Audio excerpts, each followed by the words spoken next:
kulanti wanaagsan daawadayaal kusoo dhawaada barnaamijka sooyaalka Soomaalida oo ah barnaamij aan diiradda ku saarno taariikhda dalka iyo dadka Soomaaliyeed ayaa toddobaadkani waxaanu ku eegi doonaa ama idinku haynaa muuqaalo macno iyo xusuus weyn xambaarsan oo aan filayo inaad si aad uga heli doontaan kusoo dhawaada mar kale iyo barnaamijka sooyaalka Soomaalida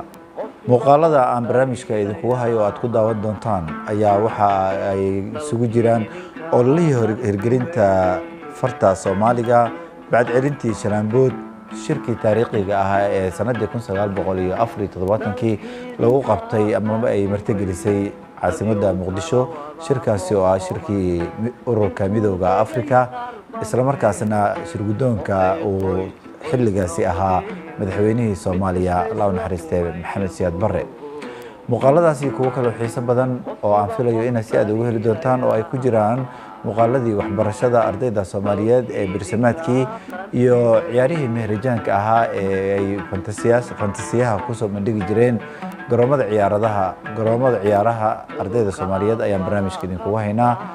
daawadayaal ee ku soo dhawaada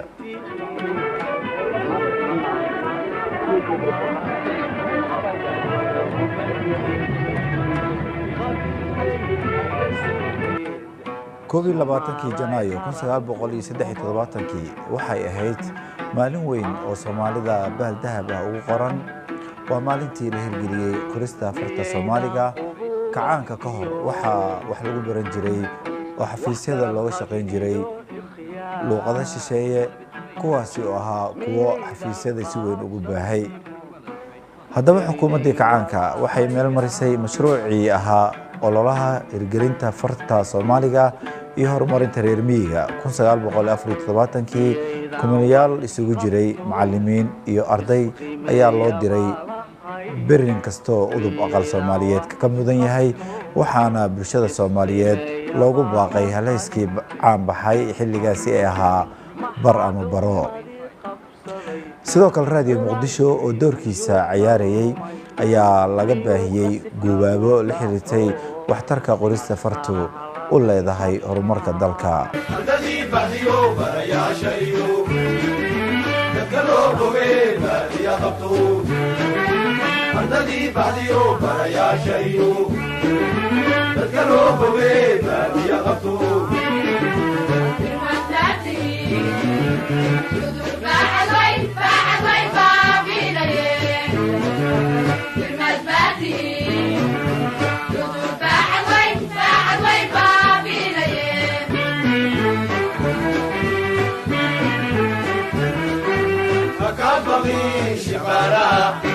المري شغالة أبيني وضبلا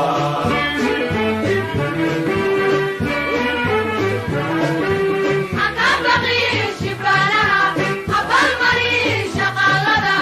أبيني وضبلا ألو بلسان يا برواقو ألو بلسان يا برواقو ألو بلسان يا برواقو الله بلسان يا برواقو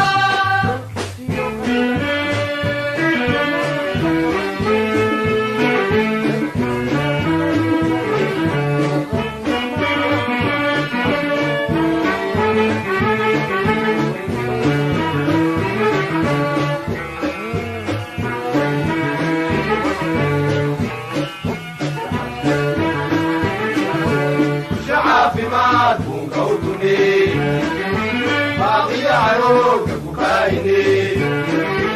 والشعب ما تكون قوتني باقي عروق كوكايني صبحي باديو ولا كنوا صبحي باديو ولا كنوا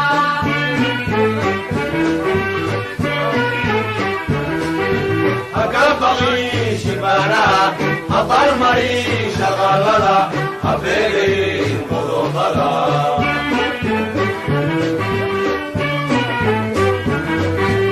أكبري شبانها أطال مري شغالة أبيلي وضوطلا ألو بلسان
daawadayaal muuqaalkani quruxda badan ee aad daawanaysaan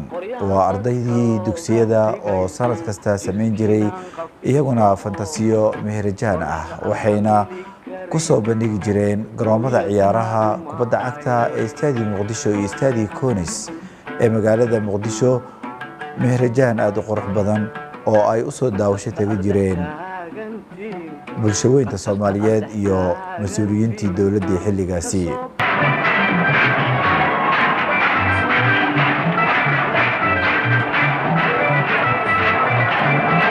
xukuumadii kacaanka si ay u milkiso qulubta shacabka ayaa waxa ay ku soo rogtay degmooyinka gobolka Banaadir waxa la yiraahdo orientation iyadoo toddobaad kasta ay maalmo cayiman xubnaha qoysaska ka soo xaadiri jireen ama ku soo xaadiri jireen xarunta degmada ay xaafad ahaan ka tirsan yihiin waxaana halkaasi laga jeedin jiray awaamirta dawladda ee markaasi taagan sidoo kale waxa halkaasi loogu sameyn jiray madadaalo isboorti iyo mid faneedba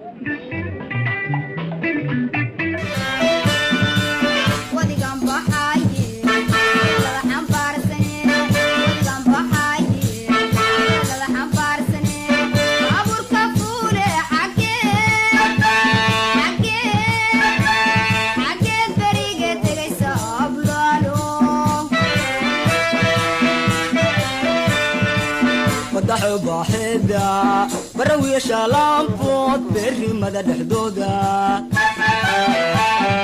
بعد كي كسرك عين والكمل دقي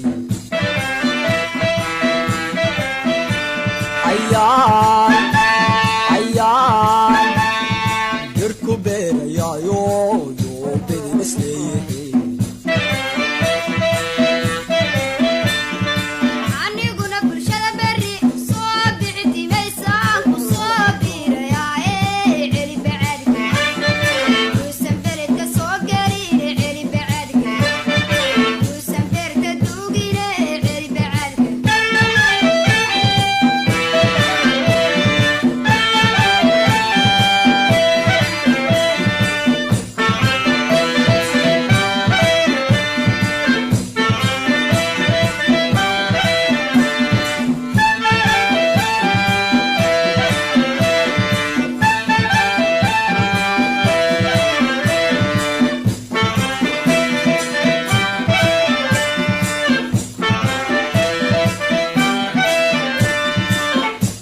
habsanaanti hawsho la wada bogo lasi soo baxaysta kala baraka weyna busaadi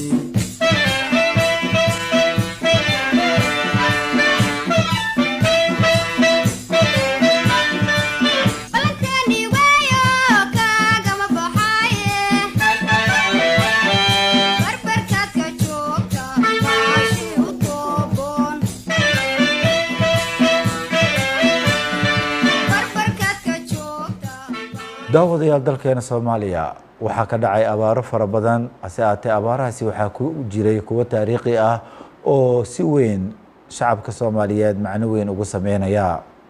markan waxaynu eegaynaa abaartii haleyskeedu ahaa abaartii dabadheer oo ahayd abaar si weyn uga caan baxday dalkeena isla markaasna gurmadkii ugu ballaarnaa ay dawlad iyo dadba u sameeyeen dadkii ay abaartaasi halakeysay waxaan idiin hayaa muuqaalo xiiso badan oo xusuus badan oo ka turjumaya sidii ay qorshe ahaan dawladda xilligaasi ugu sameysay dadkii abaartu ay deegaanadoodu ku saameysay waxaana muuqaaladaasi aan filaya inay yihiin kuwa si aad uga heli doontaan Soomaalida ayaa abaaraha dalkeeda ka dhacay waxay ahaayeen kuwa ay u magac bixin jireen mid ka mid ah abaarahaasi ayaa ah mid ka duwan abaarihii dalka soo maray abaartaasi waxay ahayd midii dhacday qarnigii 20aad sanadiisii 1973 abaarta Soomaalida dabadheer ayay ugu magac dartay amaba ay u taqaanay inkastoo dhulka Soomaalida aanay si isla uga wada dhicin abaartaasi haddana xilligaasi dawladii kacaanku si ay u xakameyso abaarta waxay u fidisay shacabka Soomaaliyeed gurmad ballaaran oo qoysas Soomaaliyeed ayaa iyaga iyo xoolahooda wixii u haray diyaarado iyo gaadiid military inta lagu soo qaaday la geeyay gobolada koonfureed ee Soomaaliya qaarkood sidoo kale waxaa la geeyay dadkaasi deegaano dhulbeereed ah sida Kunturwaarey Dujuma Sablaale iyo qaar kale oo la dejiyay halka kuwa kalena deegaano xeebeedyo nolol loogu abuuray sida Baraawo Cadale iyo meelo kale meel walbana waxaa ku soo dhaweynayay dadkii hore u deganaa deegaanadaasi oo isugu jiray dumar iyo caruur iyo waayeel intaba sheekada xiisaha leh waxay ahayd in xilligaasi 115,000 oo qof oo Soomaali ah la baray sida wax loo beero iyo sida wax loogu kalluumeysto xeebaha Soomaaliya dadkaasi gurmadka loo sameeyay ayaa siyaabo kala duwan looga faa'iideystay xoogoodii oo la maalay ayaa sanadihii dambe kor u qaaday dakhliga dawladda taasoo sababtay in Soomaaliya iska bixiso deyn lacageed oo dhan ilaa 30 milyan oo ay IMF-ta ku lahayd saasna ku shaacisay dawladda Soomaaliyeed in Soomaaliya ay tahay dal isku filan isla markaasna deyn dambe qaada doonin korarka wax soo saarka dalka oo ay qayb weyn ka qaateen dadka abaarta loogu gurmaday oo xirfadlayaal loo bedelay waxay sababeen in qorshaha dawladda Soomaaliya lagu daro in sanadkii 1984 ay Soomaaliya mamnuucdo waxyaalaha ay dibadda ka keenayso waxaana mudnaanta la siiyay dalka gudihiisa waxyaabaha ka soo go'a si isku filnaansho buuxda loo gaaro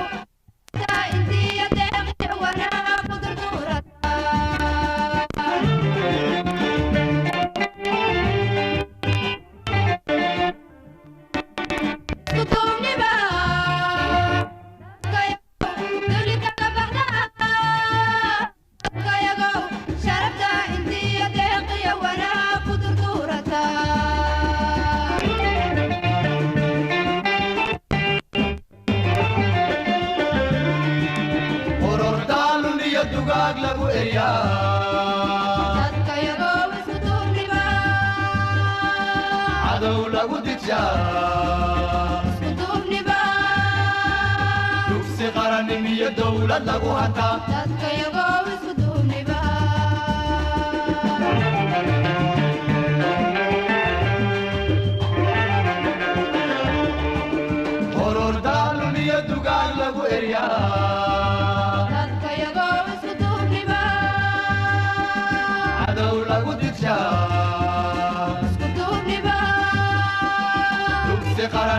dawlad lagu hantaa dadka iyagoo isku duubniba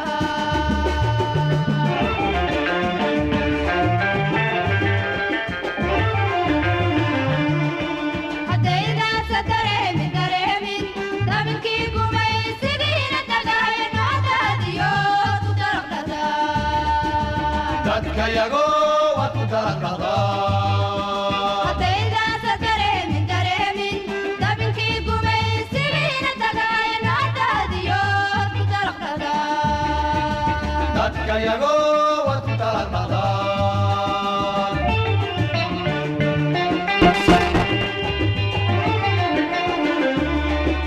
بلدين الدومي هذا دولتان بوقتان دوينة دبودا وعدان بلدين الدومي هذا دولتان بوقتان دوينة دبودا وعدان dadka iyagoo dib u dhaawacdaa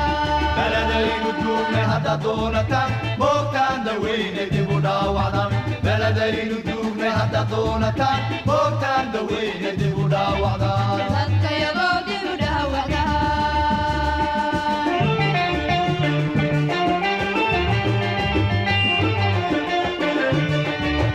jirdiriya qaabiiladu kala didhan diracyadeenna kacay hadda kala dishaan xooggeena tuman kala daa daawadayaal markaana waxaan idin hayaa muuqaal taariikhi ah waa shirkii caasimadda muqdisho ay martigelisay sanadii 1974 shirkaasi oo ahaa shirkii midowda africa isla markaasna shir guddoonka xilligaasi uu lahaa madaxweynihii geeriyooday allah naxariistay maxamed siyaad barre sanadkii 1974 soomaaliya waxay noqotay dal sharaf iyo karaamo leh oo laga qiimeeyey dunida oo dhan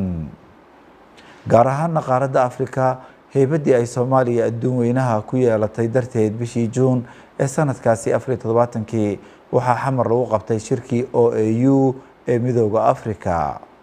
waxaana guddoomiye sanadeed loo doortay madaxweynihii jamhuuriyadda dimuqraadiga ee soomaaliya allah naxariistee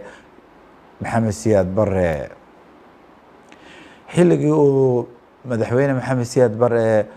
guddoomiyaha midowda africa OAU ahaa si hufan ayuu uga soo dhalaalay jagadaasi sanadaasna waxaa la hirgeliyey halkudhigii caanka ahaa ee africa oo dhan caan ka noqday ee africa hurudooy ama africa hurdada ka toos oo isku tasho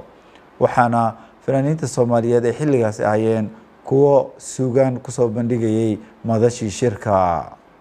wargeyska da africa cadadiisa 34aad ee soo baxay juun 1974 ayaa wuxuu qoray shirkii OAU ee lagu qabtay muqdisho inuu ku dhammaaday guul iyo walaaltinimo dhex martay ummadaha madow wuxuu sawiray allah naxariistay maxamed siyaad barre oo madaxda africa u horseeda tubta nabadda iyo barwaaqada maxamed siyaad barre madaxweynihii soomaaliya xilligaasi wuxuu ku guuleystay inuu joojiyo dagaaladii ka dhex xaloosnaa qaar ka mid ah dalalkii africa gaar ahaan dalalka uganda iyo tanzania iyadoo colaadii dhex tiilayna labadaasi dal lagu bedelay nabad iyo wada noolaansho afrikay hurudoy adow ku herye hurudoy hadiyeyadaadi hurudoy hadbacunaye hurudoy ahoy afrikay hurudoy adow ku herye hurudoy hadiyeyadaadi hurudoy hadbacunaye hurudoy ahamala sara hurudoy hayin sidiisa hurudoy la hogaaminaya ahamala sara hurudoy hayin sidiisa hurudoy la hogaaminaya dulilama hilade away hala tadade dulilama hilade away hala tadade doqombo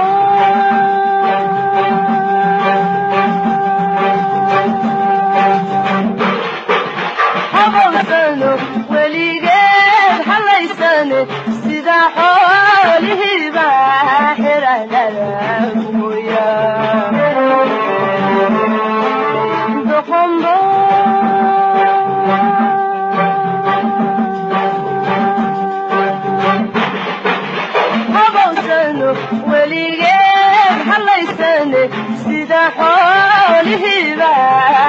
xiranalaguya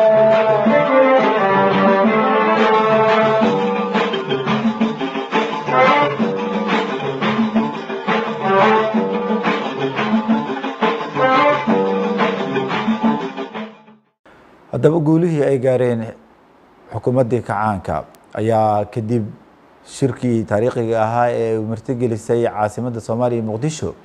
waxaa sanadii 1976kii xukuumaddaasi kacaanka ee militariga ahayd bilowday si ay bulshada u rajogeliso inay ku dhawaaqdo dhismaha xisbi siyaasadeed oo ay ku muujinaysay in militarigu ay doonayaan in xisbi siyaasadeed ay talada dalka gacanta u geliyaan waxayna ku dhawaaqeen xisbigii hanti wadaagga kacaanka soomaaliyeed haddaba muuqaalkan ayaynu ku eegeynaa sanadii 1976kii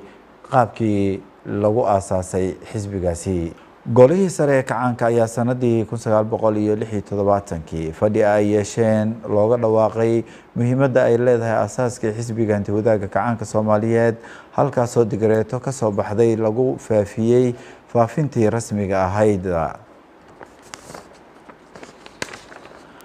shirweynihii lagu aasaasay xisbiga ayaa waxaa kasoo qayb galay ilaa 3,000 oo qof oo la isugu geeyey meel xero ciidan ah dadkaasi waxaa badi laga soo xulay degmooyinka dalka xaafadaha magaalooyinka iyo hay'adaha dowladda meelihii lagu magacaabi jiray xarumaha hanuuninta iyo ururada bulshada waxaana shirkaasi aasaasidda xisbiga lagu magacaabay golo dhexe oo ka kooban 42 qof oo bar ka mid ahi yihiin golihii sare ee kacaanka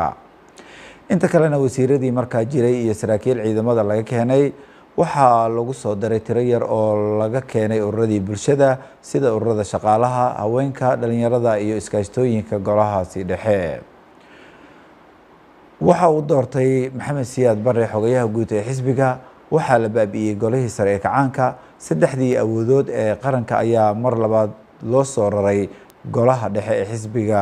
magac ahaan loogu magac daray xisbiga hanti wadaagga kacaanka soomaaliyeed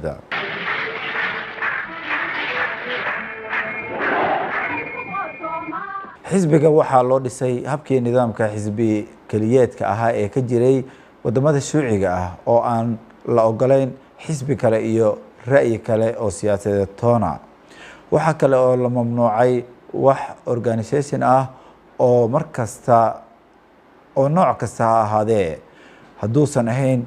ku xisbiga ku xiran amaba sidii loo yaqiinay baalasha xisbiga